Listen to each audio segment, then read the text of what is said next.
మంత్రి వివేక్ వెంకటస్వామి మాట్లాడుతున్నారు. లైవ్ ద్వారా చూద్దాం. కల్చర్ బిల్డింగ్ కూడా ఉండాలి. ఈ పెళ్లి అయిన తర్వాత కూడా నేను అదే కోరుతున్నాను ఈ కమిటీకి, అలాంగ్ విత్ మ్యారేజెస్. ఎందుకంటే చాలా మంది రిటైర్ వాళ్ళు ఉన్నారు.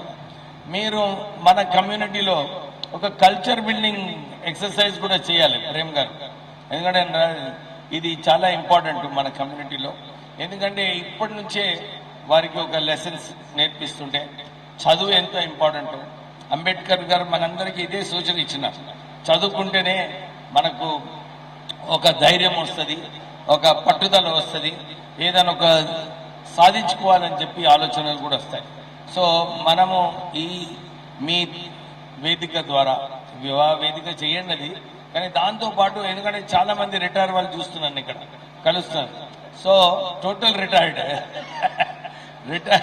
రిటైర్ కొందరు ఉన్నారు కదా ఎల్ఐసిలో మన లీడర్స్ ఉన్నారు. సో వాళ్ళు కూడా కొంచెం టైం ఇస్తే మెంటరింగ్లో ఇస్ వెరీ ఇంపార్టెంట్.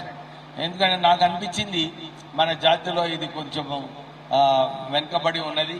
దీన్ని కొద్దిగా మనము అందరం కూడా సొసైటీకి మన జాతికి ఒక 5-10% కాంట్రిబ్యూట్ చేయాలనుకుంటే ఈ కాంట్రిబ్యూట్ చేస్తే చాలా బాగుంటుందని చెప్పి మీ అందరికీ సూచనిస్తున్నాను. ఎందుకంటే మీ ఈ వేదిక ద్వారా if you are able to get at least 10 fellows, తర్వాత 20, 30, 40, 50 మంది మంచి వ్యక్తులను మీరు డెవలప్ చేయగలిగితే జాతికి చాలా పెద్ద కాంట్రిబ్యూషన్.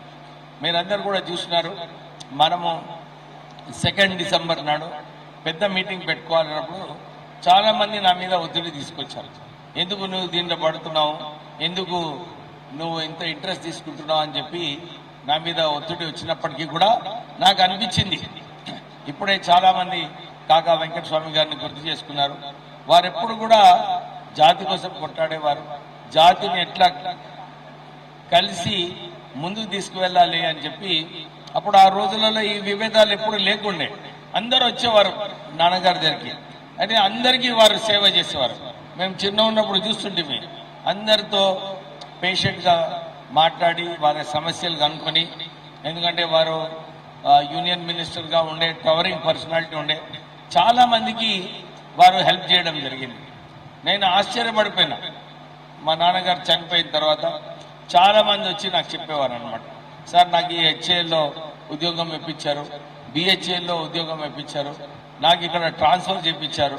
అంటే ఎక్కడ పోని, ఏ కూనం పోయినా కానీ, ఏ మారుమూరు ప్రాంతాలలో పోయినా కానీ ఎవరో ఒకళ్ళు వచ్చి నాకు చెప్పేవారు అన్నమాట, కాకా వెంకటస్వామి గారు ఇట్లా మాకు హెల్ప్ చేస్తున్నారని చెప్పి వారు చెప్పేవారు. అంటే వారు ఆ పర్సనాలిటీ ద్వారా వారు ఎప్పుడైతే సత్తాలో వచ్చారో, పవర్లో వచ్చారో, ఎప్పుడు కూడా ప్రజలను మర్చిపోలేదు, ప్రజల కోసం సేవ చేయాలని చెప్పి ఎప్పుడు కూడా అదే సంకల్పంతో వారు పనిచేసేవారు. సో మనం కూడా, నాకు కూడా చాలా ఉండే, మనము మన జాతి కోసము, మన బీద ప్రజల కోసము ఎప్పుడో ఏదో ఒక కార్యాచరణ చేయాలని చెప్పి మా చారిటబుల్ ట్రస్ట్ ద్వారా చాలా పనులు మేము చేస్తూ ఉంటాం. కానీ దాంతోపాటు అందరు కూడా కమ్యూనిటీలో వారు కూడా కొద్దిగా వచ్చి దాంట్లో కాంట్రిబ్యూట్ చేస్తే మన కమ్యూనిటీ స్ట్రాంగ్ అవుతుంది. ఎందుకంటే ఎక్కడ పోని మనకు రెడ్డి కమ్యూనిటీ అనుకోండి, మున్నూరు కాపు కమ్యూనిటీ అనుకోండి, అన్ని కమ్యూనిటీ స్ట్రాంగ్ ఉన్నాయి.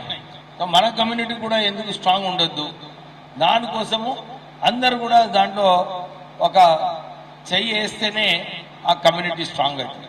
కానీ నేను నా ఎక్స్పీరియన్స్ ఏంటంటే, చాలాసార్లు మన కమ్యూనిటీలో చాలా సంఘాలు ఉన్నాయి. తల్మాన్ హుసేన్ కూడా ఒక సంఘం లీడ్ చేస్తాడు. అందుకోసం నేను అది మొన్న మన డిసెంబర్ 2 మీటింగ్ నాడు నేను ఆ రోజు చెప్పడం జరిగింది, మీరందరూ కూడా ఒక్క తాటిపై వస్తే మనం మీటింగ్ చేసుకుందాము. ఇన్ని ఆర్గనైజేషన్స్ పెట్టుకున్నప్పుడు ఈ లీడర్షిప్లోనే మనము సగం టైం పోతుంది. మనం అందరం కలిసినప్పుడే మంచిగా ఒక ర్యాలీ పెడదాము, ఒక మీటింగ్ చేసుకుందామని చెప్పి ఆ రోజు అన్ని తెలంగాణ వ్యాప్తంగా అందరు కూడా వచ్చి దాన్ని విజయవంతం చేసుకున్నారు. నాకు కూడా చాలా హ్యాపీ అనిపించింది, ఎందుకంటే నాకు పొలిటికల్ కెరియర్లో అదొక పెద్ద రిస్క్, ఎట్లాంటి అంశం పైన ముందుకు రావడము.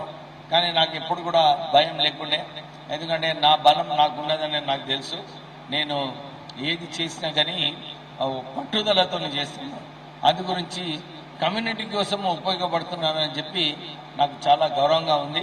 సో అందరూ కూడా ఈ ఆలోచన ఏదైతే ఉన్నదో మన జాతి కోసం మనం కొంచెం చేసుకోవాలి.